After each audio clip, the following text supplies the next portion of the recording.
नमस्कार, master stroke पे आप सभी का बहुत बहुत स्वागत है। शुक्रिया सुमित। इस वक्त की बड़ी खबर यही है कि प्रधानमंत्री नरेंद्र मोदी ने देश के नाम संबोधन किया और इस संबोधन में हर कोई दिल थाम कर बैठा हुआ था। ये सोच रहा था कि देश के मुखिया जो है जब वो आते हैं तो कोरोना के संकट काल में वो ऐसा कौन सा ऐलान करेंगे सरकार की तरफ से, क्योंकि हर बार ऐसा हुआ है जब जब प्रधानमंत्री नरेंद्र मोदी आए हैं तब जरूर लॉकडाउन की बात उन्होंने कही है, लेकिन इस बार एकदम क्लियर कर दिया प्रधानमंत्री नरेंद्र मोदी ने कि हमें अगर लॉकडाउन से खुद को बचाना है तो फिर अपने ऊपर सीमा, अपने आगे पीछे सीमा बांधनी होगी।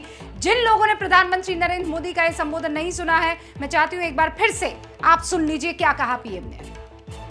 टीकाकरण के पहले चरण से ही गति के साथ ही इस बात पर जोर दिया गया कि ज्यादा से ज्यादा क्षेत्रों तक, जरूरतमंद लोगों तक वैक्सीन पहुंचे। दुनिया में सबसे तेजी से भारत में पहले 10 करोड़, फिर 11 करोड़ और अब 12 करोड़ वैक्सीन डोज दिए गए हैं। आज कोरोना से इस लड़ाई में हमें हौसला मिलता है कि हमारे health care workers, frontline corona warriors और सीनियर सिटीजन्स के एक बड़े हिस्से को वैक्सीन का लाभ मिल चुका है। साथियों, कल ही वैक्सीन को लेकर हुए एक और अहम फैसला भी हमने किया है। 1 मई के बाद से 18 वर्ष के ऊपर के किसी भी व्यक्ति को वैक्सीनेट किया जा सकेगा। अब भारत में जो वैक्सीन बनेगी उसका आधा हिस्सा सीधे राज्यों और अस्पतालों को भी मिलेगा।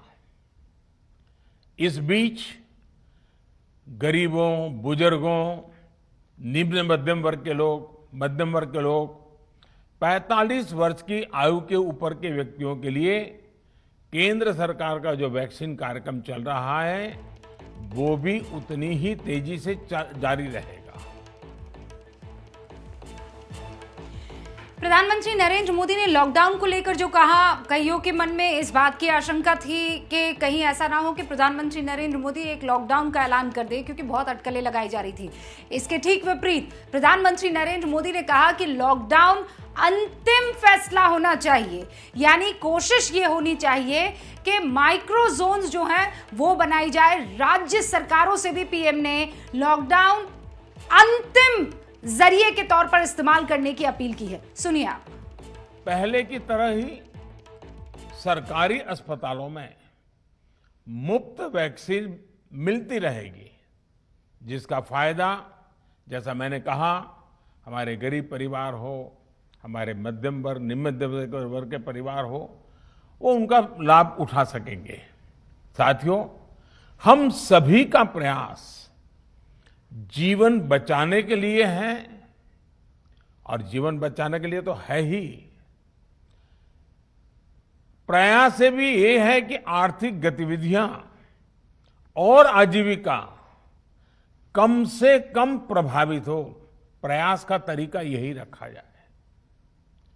वैक्सीनेशन को 18 वर्ष की आयु के ऊपर के लोगों के लिए ओपन करने से शहरों में जो हमारे वर्कफोर्स है उसे तेजी से वैक्सीन उपलब्ध होगी।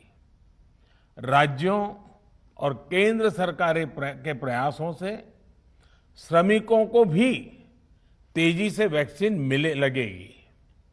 मेरा राज्य प्रशासन से आग्रह है कि वो श्रमिकों का भरोसा जगाए रखे। उनसे आग्रह करें कि वो जहां है वहीं रहे। राज्यों द्वारा दिया गया ये भरोसा उनकी बहुत मदद करेगा कि वो जिस शहर में हैं वहीं पर अगले कुछ दिनों में वैक्सीन भी लगेगी और उनका काम भी बंद नहीं होगा। ऑक्सीजन की किल्लत इस वक्त बहुत बड़ी समस्या है। प्रधानमंत्री नरेंद्र मोदी ने ऑक्सीजन की कमी के सवाल पर देश को क्या विश्वास दिलाया, वो भी सुनिए आप। बीते कुछ दिनों में जो फैसले लिए गए हैं, जो कदम उठाए गए हैं, वो स्थिति को तेजी से सुधारेंगे। इस बार कोरोना संकट में देश के अनेक हिस्से में ऑक्सीजन की डिमांड बहुत ज्यादा बढ़ी है। इस विषय पर तेजी से और पूरी संवेदनशीलता के साथ काम किया जा रहा है। केंद्र सरकार, राज्य सरकारें, प्राइवेट सेक्टर, सभी की पूरी कोशिश है कि हर जरूरतमंद को ऑक्सीजन मिले। ऑक्सीजन प्रोडक्शन और सप्लाई को बढ़ाने के लिए भी कई स्तरों पर उपाय किए जा रहे हैं। राज्यों में नए ऑक्सीजन प्लांट्स हो, 1 लाख नए सिलेंडर पहुंचाने हो, औद्योगिक इकाइयों में इस्तेमाल हो रही ऑक्सीजन का मेडिकल इस्तेमाल हो, ऑक्सीजन रेल हो। ऑक्सीजन के बारे में तो आपने सुन लिया कि किस तरीके से अलग अलग प्रावधान किए गए हैं। लॉकडाउन को लेकर राज्यों से प्रधानमंत्री नरेंद्र मोदी ने क्या कहा, वो भी सुनिए आप। हमें देश को लॉकडाउन से बचाना है। मैं राज्यों से भी अनुरोध करूंगा कि वो लॉकडाउन को अंतिम विकल्प के रूप में ही इस्तेमाल करें। लॉकडाउन से बचने की भरपूर कोशिश करनी है और माइक्रो कंटेनमेंट जोन पर ही ध्यान केंद्रित करना है। हम अपनी अर्थव्यवस्था की सेहत भी सुधारेंगे और देशवासियों की सेहत का भी ध्यान रखेंगे। तो प्रधानमंत्री नरेंद्र मोदी अब से कुछ देर पहले देश को संबोधित करते हुए मुखातिब हुए और उन्होंने ये कहा कि इस वक्त हम बहुत ही विकराल कोरोना की समस्या से दो चार हो रहे हैं, लेकिन जिस तरीके का सब्र हिंदुस्तान ने दिखाया है, देशवासियों ने दिखाया है, वो अभूतपूर्व है। उन्होंने इस बार अगर जिम्मेदारी किसी को सौंपी है तो वो घर की महिलाओं को सौंपी है। इस बार अगर उन्होंने ये जिम्मेदारी के लॉकडाउन से बचना है, कोरोना से बचना है, तो उसके लिए जो बाल वॉरियर्स हैं उनका उन्होंने जिक्र किया और उनके बारे में उन्होंने कहा कि किसी भी कीमत पर आप घर वालों को घर से बाहर मत निकलने दीजिए जब तक कि जिंदगी और मौत का मामला ना हो जाए। मेरे साथ इस पर बातचीत करने के लिए प्रदीप जी जुड़ चुके हैं और साथ में डॉक्टर अंशुमान, कैंसर स्पेशलिस्ट, हमारे साथ जुड़ चुके हैं। आप दोनों का बहुत बहुत स्वागत है। प्रदीप जी, जो प्रधानमंत्री नरेंद्र मोदी ने आज इन बातों को कहा है लगभग 20-25 मिनट के अपने देश के नाम संबोधन में, आपको लगता है इसकी सख्त जरूरत थी और अब इससे एक संतुष्टि का भी माहौल होगा और लोगों में भरोसा भी जागेगा?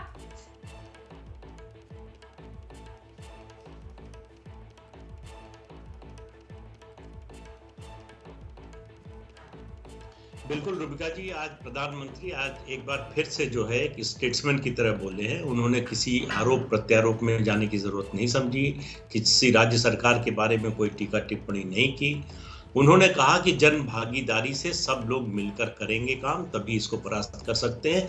और उन्होंने कहा कि राज्य और केंद्र सरकारों को सबको मिलकर काम करना पड़ेगा, एक बात। दूसरा, बहुत स्पष्ट शब्दों में कहा कि जो अर्थव्यवस्था की सेहत और लोगों की सेहत दोनों को समान प्रायोरिटी दी है, ये बहुत जरूरी है।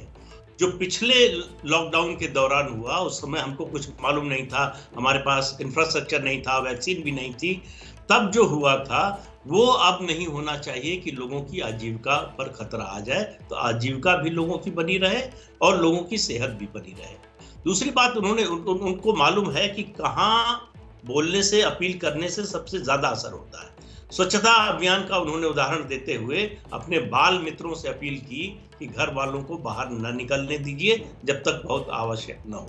और वो जानते हैं कि उनका बच्चों का असर परिवार पर सबसे ज्यादा होता है, उनकी बात सुनी जाती है। स्वच्छता अभियान में उस अभियान को सफल बनाने में बच्चों का बहुत बड़ा योगदान रहा है। उसके अलावा उन्होंने जो युवा वर्क फोर्स है शहरों में, उसकी भी चिंता की है। ये वैक्सीनेशन जो 1 मई से खुल रहा है 18 साल से ऊपर वालों के लिए, वो इसीलिए है कि वो सुरक्षित भी रहें और उनकी नौकरी और उनका कामकाज भी सुरक्षित रहे।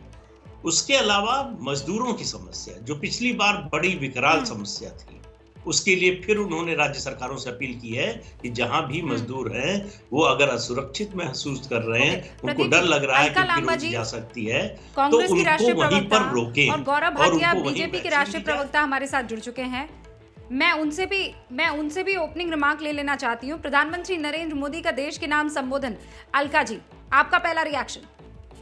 रूबिका जी, अगर ये संबोधन से दिल्ली के अस्पतालों में जो ऑक्सीजन कुछ घंटे की बची है खत्म होने वाली है, लोग बिल्कुल जो है मौत की कगार पर आ चुके हैं, अगर इस संबोधन से उन अस्पतालों में ऑक्सीजन पहुंच जाएगी, कुछ घंटों में उनकी जान बच जाएगी, तो ये संबोधन बहुत बढ़िया है। और अगर इस संबोधन के बावजूद भी दिल्ली के सरकारी अस्पतालों में कुछ घंटों के ऑक्सीजन के बावजूद, संबोधन के बावजूद ऑक्सीजन नहीं मिलती, तो क्या करें ऐसे संबोधन को, क्या करेंगे? तो कुछ घंटे के बाद मैं बता पाऊंगी इस संबोधन से लाभ हुआ है या जाने ही गई है। ओके, गौरव भाटिया भी हमारे साथ जुड़े हुए हैं, लेकिन शायद फोन डिस्कनेक्ट हो गया। डॉक्टर अंशुमान, प्रधानमंत्री ने जो संबोधन दिया है, आप डॉक्टर अंशुमान, मैं आपके पास लौटूंगी। एक ब्रेक के लिए इस वक्त हमें रुकना होगा, बहुत छोटा सा ये ब्रेक होगा, लेकिन प्रधानमंत्री नरेंद्र मोदी ने देश के नाम संबोधन और उस संबोधन दिया है, और उस संबोधन में साफ तौर पर यह कहा है कि इस दूसरी वेव से भी हम निपट लेंगे, सरकार की तैयारी पूरी है। उन्होंने शुक्रिया अदा किया उन तमाम एनजीओज का, उन संस्थानों का जो आज अपनी जान जोखिम में डालकर लोगों की जान बचा रहे हैं। बहुत सारे सवालों का जवाब दिया, लेकिन क्या ये काफी था?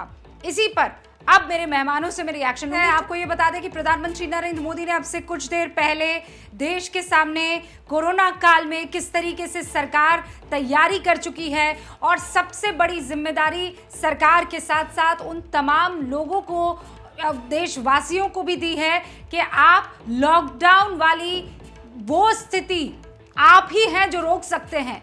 लॉकडाउन ना आने पाए, इसके लिए हमें खुद पर काबू करना होगा। ये जंग हमें खुद से लड़नी होगी, आगे रहकर लड़नी होगी। बाल मित्रों का उन्होंने जिक्र किया, महिलाओं का उन्होंने जिक्र किया, वैक्सीन के बारे में उन्होंने अपनी बात रखी, 18 साल से ज़्यादा आयु के लोगों को जो वैक्सीन लगने वाली है उस आदेश के बारे में भी उन्होंने बात की। ये लगभग 25 मिनट का संबोधन देश के नाम प्रधानमंत्री नरेंद्र मोदी का क्या कुछ बदलाव लाने वाला है, इस पर हम बातचीत कर रहे हैं। डॉक्टर रवि मलिक भी हमारे साथ जुड़ चुके हैं, उनसे मैं बातचीत करूं, और डॉक्टर अंशुमान से मैं बातचीत करूं। उससे पहले गौरव भाटिया, राष्ट्रीय प्रवक्ता बीजेपी के, हमारे साथ जुड़ चुके हैं। गौरव भाटिया, इससे पहले अलका लांबाती, उन्होंने ये कहा कि प्रधानमंत्री नरेंद्र मोदी का संबोधन ठीक है, लेकिन इससे देश की स्थिति बदल जाएगी, मुझे इस पर शंका है, उन्होंने कहा। ये आपका रिएक्शन? रूबिका जी, जब नरेंद्र मोदी जी देश के प्रधानमंत्री होने के नाते इतनी लंबी लकीर खींच रहे हैं, वो एक तरफ डॉक्टरों की तारीफ कर रहे हैं, जिस तरह से भारत ने कोविड के खिलाफ लड़ाई लड़ी है उसकी बात कर रहे हैं। मैं उस बात को छोटा नहीं करना चाहूंगा, और किसी भी राजनीतिक बयान का मैं कोई इस वक्त जो है टिप्पणी नहीं करूंगा। मैं केवल 2-3 महत्वपूर्ण बिंदु जरूर बताऊंगा। देखिए, जब श्री नरेंद्र मोदी जी ने देश को संबोधित किया तो बिल्कुल उन्होंने हौसला अफजाई करी, राजनीति से ऊपर उठ के उन्होंने ये दिखाया किस तरह से उनको हर नागरिक की चिंता है। उन्होंने ये भी दिखाया कि स्टेट्समैन जो है वो होता है जो देश का प्रधानमंत्री है, किसकी सरकार है किस प्रदेश में, इससे कोई फर्क नहीं पड़ता है। और जिस तरह से उन्होंने युवाओं से, महिलाओं से भी अपील करी है, ये दिखाता है कि वो जानते हैं कि कोविड को हम तभी परास्त कर पाएंगे जब हर नागरिक अपनी जिम्मेदारी भी समझेगा।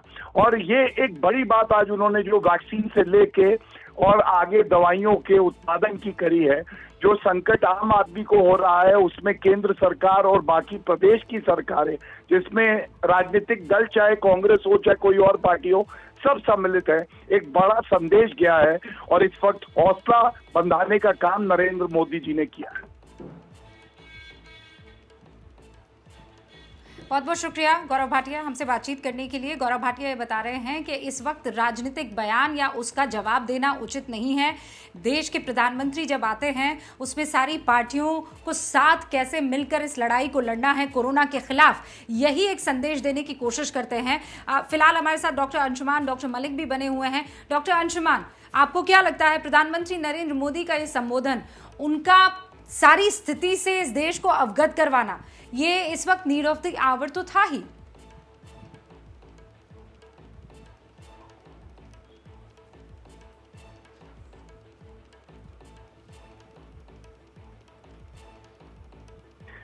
बिल्कुल, देखिए, जागरूकता के लिए और मनोबल बढ़ाने के लिए काफी अच्छी पहल है इनकी। इसमें पूरा देश एक पैनिक के माहौल से है, कंफ्यूज्ड है, क्लटर्ड है, समझ में नहीं आ रहा कि आगे होने क्या वाला है। क्यों? बेसिक ऑक्सीजन सप्लाई की न्यूज ऐसी खबर बनी है जिसको आप ये समझ सकते हैं हर घर में लोग सोच रहे हैं ऑक्सीजन कहाँ से मिलेगा या बेड कहाँ से मिले, उसमें इन्होंने किया। जो गैर राजनीतिक बात इन्होंने कही संवैधानिक पोस्ट पे रह के कि राज्य और केंद्र सरकार किसकी, पार्टी किसकी, छोड़ के हमें साथ मिलकर लगना है। बिल्कुल एग्जैक्टली यही बात है जो हम लोग कब से कहते आए हैं, 3T, transparency, togetherness and testing, तीनों को इन्होंने कंबाइन कर लिया। और उससे अच्छी पहल अनाउंसमेंट जो किया, 18 साल से ऊपर के सभी को वैक्सीनेशन लगवाएं। ये सारी चीजें नोटेबल पॉइंट्स हैं। लेकिन मैं जानता हूं पक्ष विपक्ष का लफड़ा होता है। सबसे हाथ जोड़ के विनती करता हूं, अभी पक्ष विपक्ष के चक्कर में मत पड़िए, सब लोग मिलकर काम कीजिए। जन भागीदारी भी उतनी चाहिए, कम्युनिटी पार्टिसिपेशन चाहिए। इसलिए उसको पॉजिटिव नोट में लीजिए, न कि इसमें कमी खामियां निकालने की कोशिश कीजिए। हाँ, अगर आपके पास कोई बेहतर सुझाव हो तो जरूर बताइए, कब कमी निकालिए तो मैं मानूं। इसलिए भी देखना जरूरी है क्योंकि जब पूरा घर एक संकट से जूझ रहा होता है तो उसमें क्या होता है कि घर का बड़ा वो क्या स्थिति को कंट्रोल में रखे हुए है कि नहीं है, उसके क्या सुझाव है, उसने आगे की क्या प्लानिंग की है। और शायद यही वजह है कि आज जब देश के प्रधानमंत्री देश के सामने आते हैं और वो कहते हैं कि एवरीथिंग इज अंडर कंट्रोल, आप लोगों के सहयोग की जरूरत है, जिद शब्द का प्रयोग करते हैं कि वो चीजों को बदल सकती है, जिद कि हम कोरोना को हराएंगे। आपसे कुछ देर पहले प्रधानमंत्री नरेंद्र मोदी ने कुछ अहम बातें देश के सामने रखी, उसमें से एक थी कि कल ही सरकार ने फैसला लिया 18 से ज्यादा आयु के लोगों को वैक्सीनेशन लगाने का। इसकी रूपरेखा क्या होगी, किस तरीके से लगेगा, हमारे पास इतना पैसा है कि नहीं है, उसका पूरा ब्लूप्रिंट समझाती है रिपोर्ट, अब आपको देखनी चाहिए।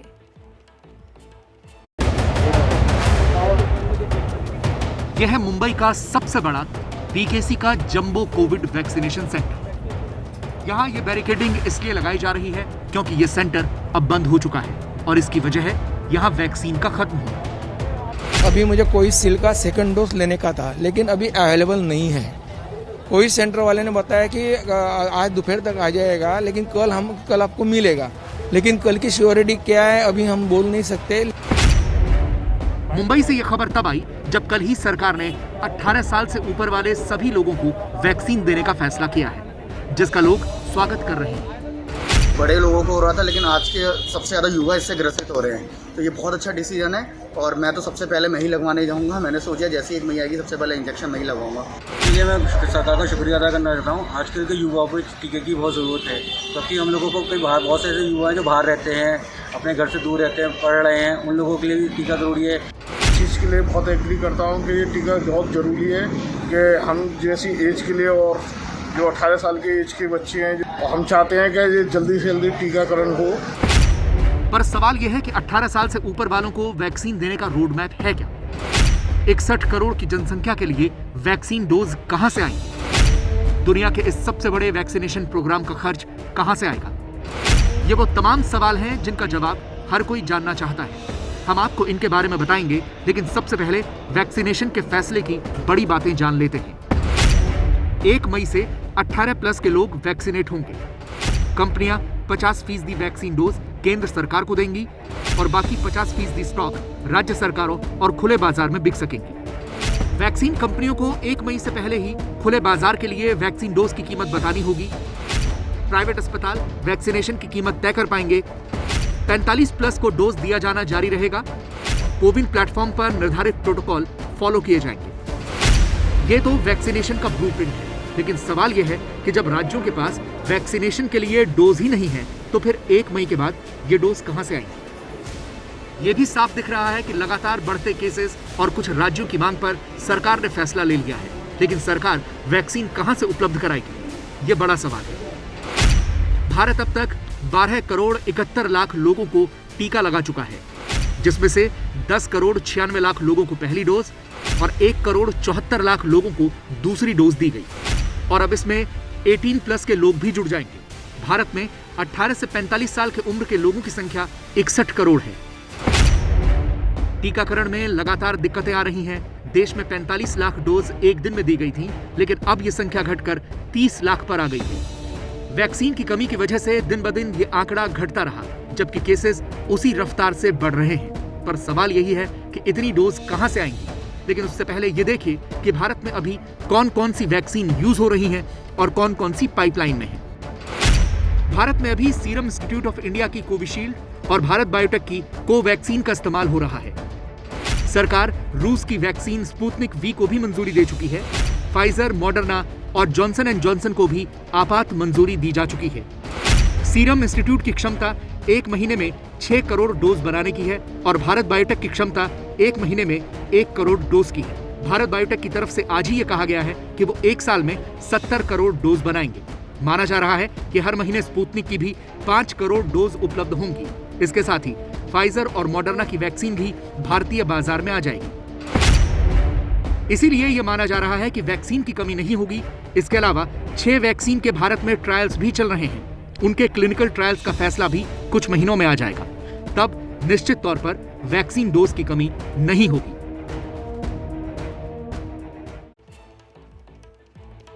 अब इस बात को थोड़ा और समझ लेते हैं कि ये जो वैक्सीनेशन ड्राइव है 18 साल से ज़्यादा आयु के लोगों को अब लगने वाली है, इसमें हमने आपको आंकड़े तो बता दिए कि कितना मुश्किल और इसकी राह में कितने कांटे आ सकते हैं। डॉक्टर रवि मलिक हमारे साथ बने हुए हैं, डॉक्टर अंशुमान हमारे साथ बने हुए हैं और प्रदीप सिंह साहब हमारे साथ बने हुए हैं। ज़रा रुक कर लेते हैं पहले डॉक्टर रवि मलिक का। डॉक्टर मलिक, ये फैसला बहुत शानदार है, लेकिन इस शानदार फैसले के लिए क्या हमारी तैयारी भी शानदार है, पन्नों पे भी और ग्राउंड जीरो पर भी?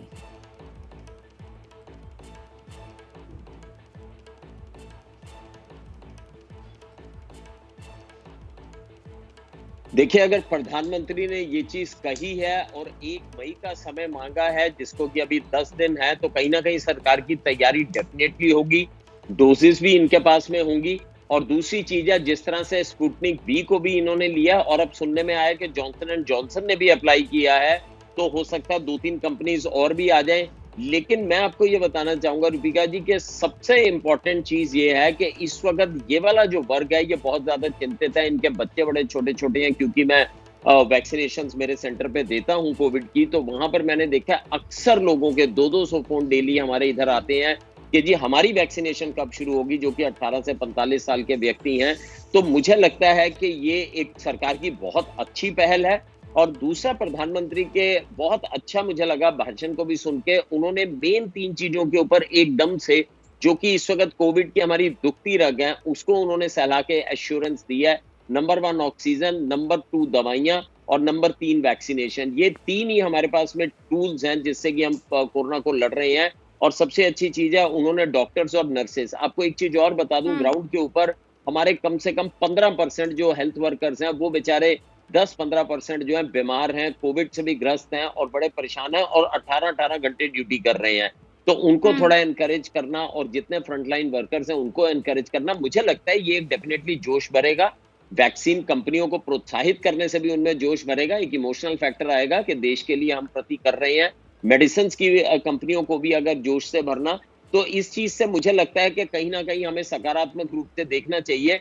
और जहां तक कि 45 साल के ऊपर की वैक्सीन का तल्लक है, क्योंकि मैं वैक्सीन देता हूं, मुझे अभी तक शॉर्टेज कहीं पे नजर आई नहीं है। हो सकता है कि किसी सेंटर पे 1-2-4 दिन के लिए कहीं शॉर्टेज हो जाए, लेकिन बाय एंड लार्ज वैक्सीन की अभी उपलब्धि अभी तक तो बिल्कुल पूरी। ओके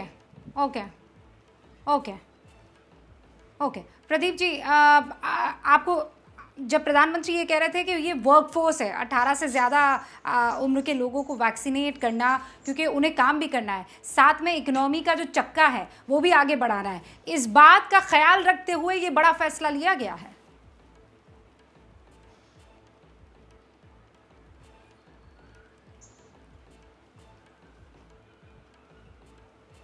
बिल्कुल निश्चित रूप से देखिए ये फैसला लिया गया है, और साथ में दो बातें और जोड़ूंगा मैं। जो उन्होंने कहा कि ये डर का माहौल मत बनने दीजिए, ये डर का माहौल लोगों को निराश करता है, लोगों को हताश करता है। तो ये डर का माहौल जो है, जो लोग बना रहे हैं, उनको संभल जाना चाहिए और इससे बचना चाहिए, एक बात। दूसरी बात, उन्होंने बड़ा जोर देकर कहा कि लॉकडाउन से हमें हर हालत में बचना चाहिए।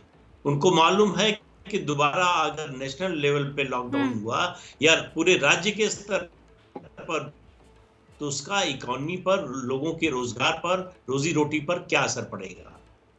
ये इन दो बातों को उन्होंने जो जोर दिया है, उसमें 10 सेकेंड और, इसमें जो कल खबर आ रही है कि महाराष्ट्र में शायद स्टेट गवर्नमेंट जो है वो अनाउंस करे लॉकडाउन का, उसको भी एक तरह से उन्होंने प्रीएम्प्ट करने के लिए कहा है कि ये आखिरी विकल्प होना चाहिए।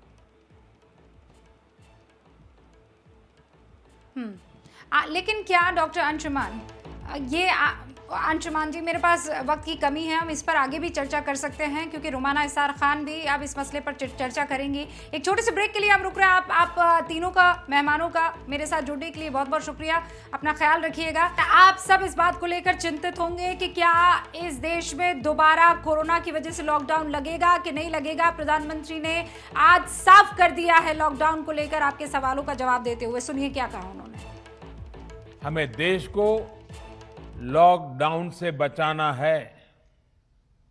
मैं राज्यों से भी अनुरोध करूंगा कि वो लॉकडाउन को अंतिम विकल्प के रूप में ही इस्तेमाल करें।